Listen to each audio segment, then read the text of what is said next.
If you've ever seen the iconic photographs of giant cacti silhouetted against an Arizona sunset, you've already seen the homeland of today's fruit. The saguaro cactus, scientifically named Carnegie gigantea, is one of the most symbolic plants in the American Southwest, and its fruit, rare, seasonal, and historically sacred, is one of the most intriguing wild foods found anywhere on the continent. The saguaro fruit grows exclusively in the Sonoran Desert, a region stretching across southern Arizona, parts of California, and into the northwestern territories of Mexico. Towering up to 12 meters tall and living for over 150 to 200 years, the saguaro cactus follows a slow life cycle. The fruiting phase, which occurs typically between June and early July, marks the peak of desert summer. This moment coincides with the beginning of the monsoon season, a seasonal turning point that indigenous communities traditionally celebrated. The fruit begins as white star-shaped flowers appearing atop the cactus arms.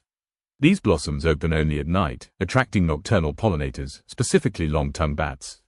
At sunrise, bees take over the pollination process. After several weeks, the flowers collapse inward and begin developing into green fruits.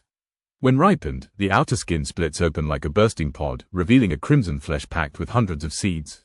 The pulp visually resembles pomegranate arils or raspberry jam. For thousands of years, the Tohono O'odham Nation, whose historical territory spans the Sonoran Desert, has relied on this fruit not just as food, but as a ceremonial marker of seasonal transformation. Traditional harvesters use long poles made from saguaro ribs, harvested from already fallen cacti, forming a tool called kaipad. These poles allowed gatherers to knock the ripe fruit down from cacti safely. Harvesting was typically followed by feasting, syrup preparation, and ritual gatherings celebrating the coming rains. Tohono O'odham communities historically processed saguaro fruit into multiple forms, checkmark fresh pulp.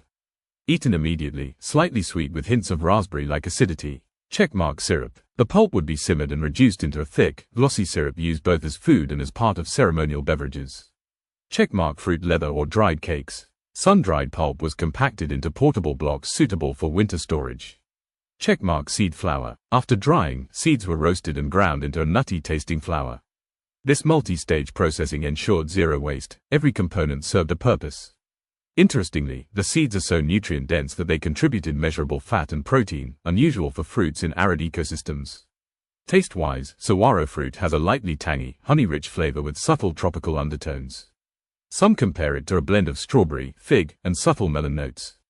When dried, its sweetness intensifies significantly. From a nutritional perspective, dried saguaro pulp contains calcium, iron, vitamin C, natural sugars, and dietary fiber. The seeds contain beneficial oils, compounds similar to those found in chia and sesame. Before refrigeration existed, these properties made saguaro fruit essential to desert life, offering both sustenance and caloric concentration.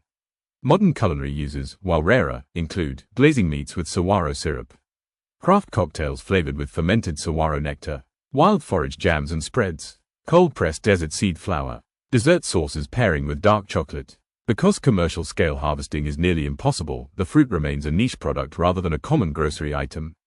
The rarity is partly environmental. A saguaro cactus doesn't begin producing fruit until roughly age 35. By age 75, full production is reached. And these cacti are protected by state and federal laws, meaning uprooting, damaging, or unlawful harvesting can result in penalties. Any legal acquisition must come through indigenous cooperatives, landowners, or guided seasonal foraging. Culturally, the importance of saguaro fruit also reflects cosmological beliefs. In origin stories of several tribal groups, saguaros are said to be connected to ancestral spirits.